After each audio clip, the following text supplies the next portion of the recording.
Hello, hello, and welcome to another episode of Happiness by Habit, where we teach out joy like there is the ultimate superfood. I'm your host, Silvana Pimentel, self leader, proud mom, and your trusty guide on this journey towards living your best life. Today we have a delightful guest whose energy could light up a city block, the incomparable speaker, coach, creative speech writer, and comic ventriloquist. That's a tough one, but she's amazing. Alison Wonders.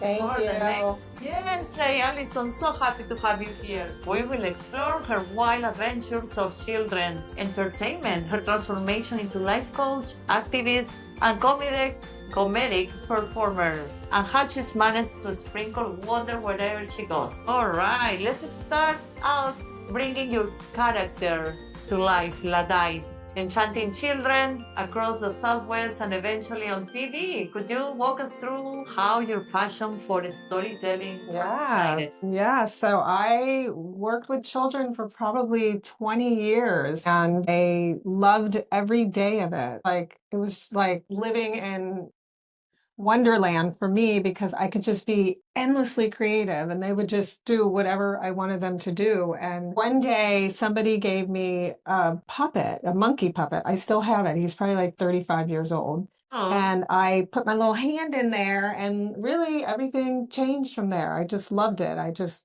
used puppets and I told stories and I just make up just whatever I wanted and they loved everything that I did.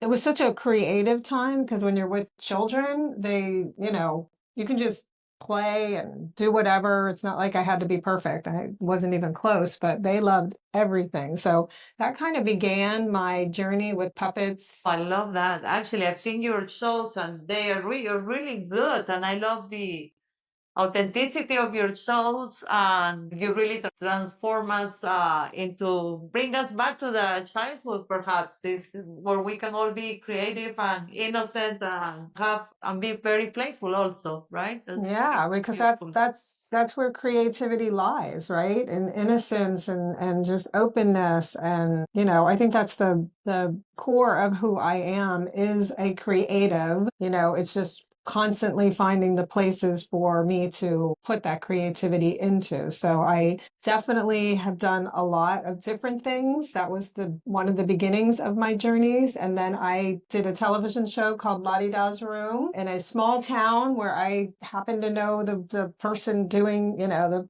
TV studio and got myself a television show. It was so Oh much my fun. God. Yeah, Cool. so much fun. That's beautiful. And tell us a little bit more about the show. So the show What's the was called target Lottie, audience? and it was funny because it was in my bed, Lottie Da's bedroom, Uh-huh. where she could imagine and create anything she wanted to be. All you needed was your imagination. But what was so fun about that is it really was kind of like I was being my inner child. Yeah. I got to stage my inner child because that's what I did as a kid. I would go in my room and I would pretend and I would, wear costumes and look in the mirror and pretend I was on this and that. So Ladida's Room was this super fun show where I invited kids from the town. This was in North Georgia to be on the show every Wow. week and play with me as we went on these adventures and we were in my room and then we'd pop off into other places. So it was super fun. It was a really That sounds so fun. I bet the kids love to be in the show. They loved it. I was like famous. I had my 15 minutes of Andy Warhol fame, and I would literally, Nice. it was a small town, and I would walk in Walmart, and like older people would be like, "Oh my God, I saw your show, Lottie Da's Room." And I would be like, "Do you have children or grandchildren?" They're like, "No, I just watched it myself." Wow, isn't that something? Because basically you were targeting the kids, but we are supposed to have our inner child, and that needs to be activated. And then you did that through your program. Then I did. I did. how nice! I love that. So how? Let's talk about the transition from 2 decades in children's entertainment, and then how you move into helping others find clarity and purpose through life coaching. Yeah, so then I had two kids and I worked with kids and I really was like, I am done. with kids. Really, I came to my I thought I would do it forever. I thought I really, if you asked me then, I saw myself as an old person and I would just be working with kids, but something shifted after having my own and being such a dedicated mom. I was like, I am done with kids. Mm. I life coaching had just come on I think it was 2008, and I heard about it and I was like, that's me. That's what I want to do. So I took the shift, which was a huge shift because I had a whole career. And then I moved. Now I'm on my third shift currently. But back then, I shifted into rediscovering who I was, not working with children anymore. And it began with life coaching. It's beautiful. So you reinvented yourself many times. The power of adaptability and just going with the flow with what taught to you in that time, right? Absolutely. Let's change hats for a moment. Let's talk about TEDx. You have a TEDx. Not only you do have a beautiful TEDx, but also you are a coach. You're a TEDx coach, TEDx curator. You even organize some events and stuff, right? Let's talk about that. Yeah, so I am mostly a speaker coach. I've only co-organized one event, and that was a teen event, but I have not organized any of the ones that I work with. I've worked with over 200 TEDx speakers, and I'm part of several TEDx teams.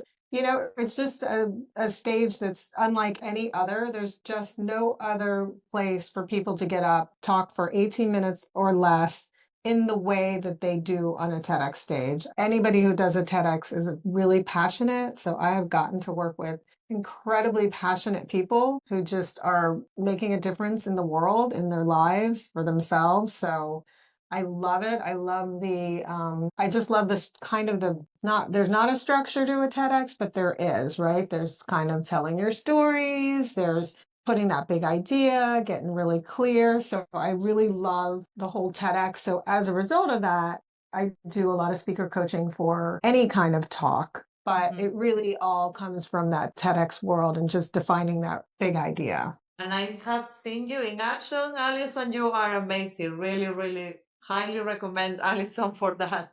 You have a gift for that. You're so good to bring clarity to that talk and to help structure. Yes, So yes, very because nice. we're talking to you about your big idea. Yeah, my Getting big that out idea. into the world, and really, so that was really fun. I love this happiness by habit. I think that is just brilliant. I just love it. I think it's such a great way to look at how to become happy, because it's true. It used to be so elusive, right? I just want to be happy. But right, when we have habits to attach, it's the truth. I agree. I love it. Exactly.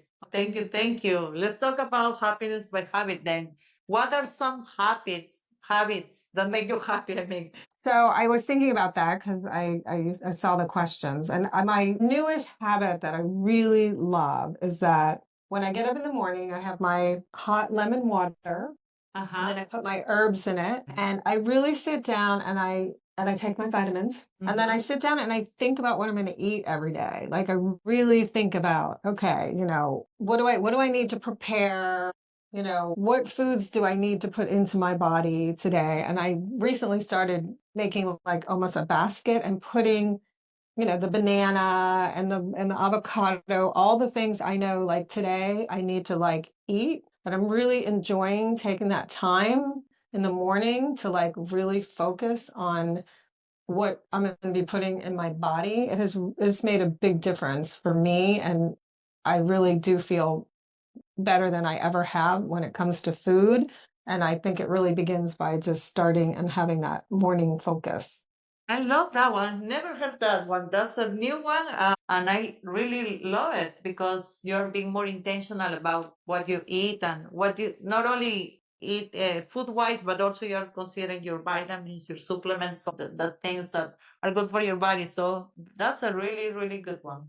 Yeah, Interesting. I really enjoy it a lot, actually. I really, like if I want to make beans, like, okay, well, I'll soak my beans. Like I think about all the things I have to do in order to get these foods, because if I don't think about it, I used to, right? You open the fridge, you eat, and then you're done. But when you kind of know what you're going to eat, and you make sure you eat the things that are in that refrigerator or the leftovers, or you kind of order everything. I mean, I know you have young kids. It's a little different. I am not. My kids are grown. I get to put a little more time and attention on it. Of course. Because I remember when I had little kids, all I was thinking about is what are they going to eat? Yes, that's interesting, but it's so true, Alison. Absolutely. But yes, I love that. That is also very visual. You put the food in a basket or something where you can actually see, so it's hard to miss. It is. I have it right on my kitchen table. I've just started this because I was like, I have flax seeds and chia. So now I'm just, so I'll just get a squat of yogurt, throw all that in so I can just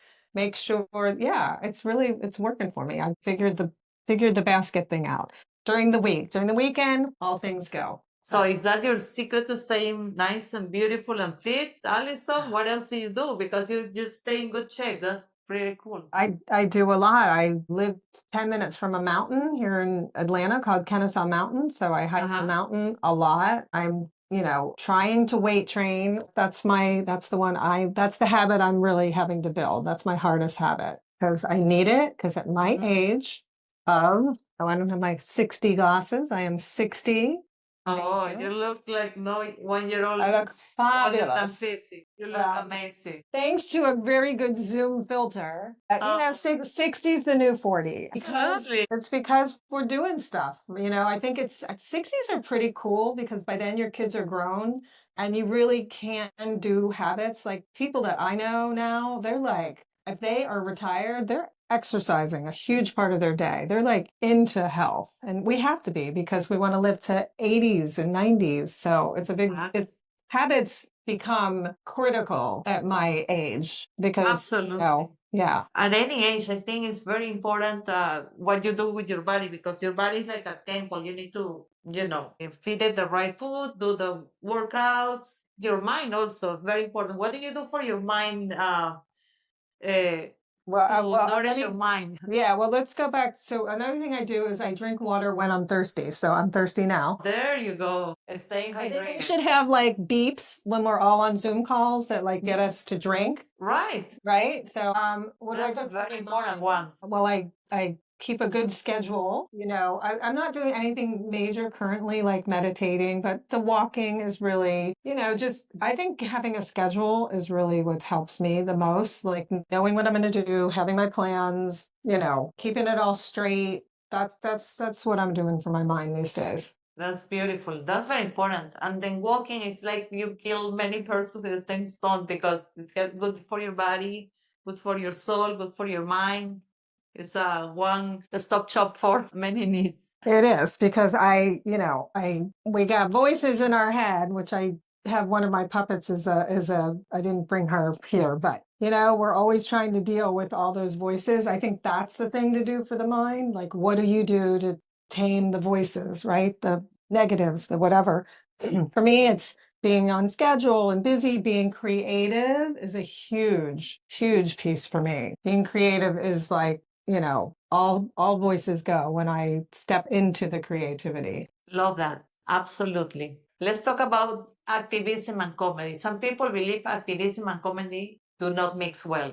What's your take on blending social advocacy and with humor? And have you faced any pushbacks from either side? So I have a show called the Alison Wonders Show. I'm a comic ventriloquist and I have a couple issues in there. I don't have a lot because I really don't want to poke too hard. I do one about Mother Nature and the earth, but it's actually very funny and a little twisted. But in the end, it's like, okay, we need to take care of business here. So I think creativity and activism totally go together. I don't like to be straight out with anybody because I don't want to piss anybody off. And we're in such a different world. For me, these days, I'm really here to just to laugh and to laugh at things that we all share in common. Yeah, that's a really good way to communicate because you can get to the other person by doing something fun, right? And funny also.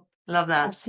Yes. Let's talk about if you could cast a real magic spell during your shows, with what absolutely ridiculous power would you give yourself? If I had a power for my show, I would love to be able to read people's minds. That would be so fun because I do have a character. Her name is Mitzi, and she is a psychic medium. Well, actually, she's a medium psychic, so she's not so good. But it would be very fun if I could actually read minds and I could blow people's minds in the middle of the show. Yeah. I can't. So You can. I don't. You can, but you could a little bit by looking by hearing that they are needs, and that's something when you ask the right questions, maybe you can not read, but just hear. That is true. That is true. Or I can get the spirits. Exactly. Let's talk about that voices in our head. I love your TEDx talk, and we are gonna put it here on the links because I love that it was so beautiful. Let's talk about the voices that we have and how to either like empower, keep the voices that empower us, and kind of tame the ones that are not good for us. What piece of advice would you have for people on that point? So in my show, I have a character named Marge. Hi, I'm Marge. And Marge is the head of my itty bitty shitty committee. God, seriously. And I can't get rid of her no matter what I do. I meditate, I do affirmations, I am not enough. I am enough, not. So you see, she's never quiet. So the answer to the voices is just to keep doing things. I just find that you just have to keep doing it anyway, right? Even though they say, why are you doing this? I mean, I do a show, I do it in front of people, and still coming up to the show, I'm like, what the heck am I doing? Why am I doing this? But when I do my show, I'm fully present, thankfully. The voices just quiet themselves because now they get to act, they get to be in the show. So I think you just have to keep doing what you do and exercising and taking care. I said it's hard to be a human. We have to work very hard. So I think as long as we continue to do the things, then those voices don't have to be so loud. I like that. That's so true. Yes. And by the way, I love your show. Congratulations. You just did one over the weekend, right? Recently? I did. Yep. I did one on Saturday. I have one coming up in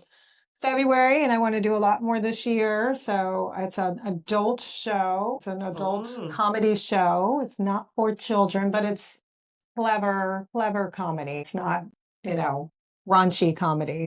Yeah, it's fun, just getting people to laugh, just playing with people. Yeah. Oh, And that's beautiful. And I'm also a speaker coach, so I help people write and deliver speeches. And I'm experiencing what it is to really get out there and speak and put yourself out there. And, it's a journey. It's a journey because whenever you speak, and if you really want to get good, you have to do it in front of people. And doing it in front of people is really scary. And I've done my show 25 times, and this was my best show ever because thanks to the Find Your Voice challenge and some of the things that you and I have done, it's getting really comfortable in your voice so that you can stand on a stage and feel really solid. I love it. Let's talk about Find Your Voice and Speak on Your Feet. Let's talk about the programs that you have that help others find their voice and be able to speak on their feet, get their message out there. Yeah. So my main work is helping people to write and deliver speeches. I have discovered that the Find Your Voice is a challenge that we are both doing. That is a 17-day challenge where every day you do a live in a safe Facebook group. It really helps you to get comfortable with yourself as a speaker. And I think that's the bottom layer. Layer 1 is get comfortable in your voice. Layer 2, there's Speak on Your Feet, which I have a Facebook group where you practice just doing prompts and you just what are you going to say? What are you going to say? What are you going to say? And then I think layer 3 is helping people to write and deliver speeches, whether it's a TEDx or anything, or a pitch or a wedding. And then I do help with delivery. So I work with corporations and go in and talk about, presentation skills and, the whole gamut. And I'm thinking one of my thoughts is I love doing this one woman show is helping other people create their own one person shows. Love that one. Yeah. That's a beautiful. I love that too. Wow. Yeah. Yes. So that goes along with my next question. What can we expect from Alison Wonders in the next? What is next for you? What are the challenges or what are the goals that you set for yourself? So my goal is to do my show 10 times this year. So that's first goal. And then I'm really trying to figure out what is it I want to really offer to people. And of course, I always want to offer helping people to write and deliver a speech. But I also want to help them write and deliver a speech, even if there isn't a platform or a stage. So I'm trying to kind of figure out how can I help people still do speeches, and maybe it'll be an online thing. So I'm thinking about that. And now I'm thinking about if somebody had a one-person show and they wanted to put it out, I know how to create it and I know how to get the people to come because that's what I do. Yes, and you're so good at that, Alice. Among other things, that's awesome. How can our listeners get in touch with you? Yeah, so you can join my Facebook group at Alison Wonders. It might be Alison Wonders Gars, Speak on Your Feet. You can email me at coachingwonders@gmail.com or visit my website, Coaching Wonders, or go to LinkedIn. I love LinkedIn. So I'm All Alison right. Wonders there. Very nice. So I will put those links here, and let's talk about an author or a book that has inspired you recently that you would like to share with us. Well, my favorite book is by Elizabeth Gilbert called Big Magic. It is, if you are creative, it is a must read. It's all about how creativity is always there. We just have to like pull it, show up for it. It's like waiting for us. It's a beautiful, incredible book. It's so inspiring. If you're creative, I highly recommend it. Nice, noted. Let's if you could give a message or yes to the younger Alison Wonders, what could it be? Well, I would have told her to be a teacher, but we're already past that. So, Well, wait a second. You are kind of teaching. I am. I Okay, am. I think back then I was, anyway, it's too late. I'm not that kind of a teacher, but I did end up working with kids. I don't know what I'd say anymore because you know what? I'm embracing all my parts as I am here, and I wouldn't be who I was if I wasn't then. So, Right, and you became the best version of yourself with all the experiences that you have. today, yeah, Yeah, today, so and far, yeah, and it's coming even it's improving by the minute, Alison. by the second. You too. Thank you, thank you. So let's twist a little bit that question into what advice would you give to the people that have difficulty to finding their voice and to speak on their feet? Yeah, I would say that joining a challenge, like a Find Your Voice challenge or Speak on Your Feet, is really where you want to start because you've got to let it out. And when you first let it out, it feels awkward and weird and uncomfortable. And, you know, you might not even like the sound of your voice, which I don't, and I perform. Letting the sound, the voice just like come out is just really empowering. So I would say you know, in a safe place with an audience, because, you know, if you're all by yourself, I mean, it's good, but there's something about an audience. So join a group and speak. Let your voice out, whatever group you're in. Just take a chance, let your voice out. Yeah, I love that one, and it's so true. Well, Alison, thank you so much for sharing your insights with us today. I'm sure our listeners are buzzing with excitement and maybe feel that nudge to explore their own wonders factor. Well, that's a wrap for this episode of Happiness by Habit. Remember, joy is contagious, so spread it far and wide. Until next time, this is Silvana Pimentel reminding you to keep laughing, keep learning, and above all, keep choosing happiness one habit at a time. Thank you so much, Alison. Thank you.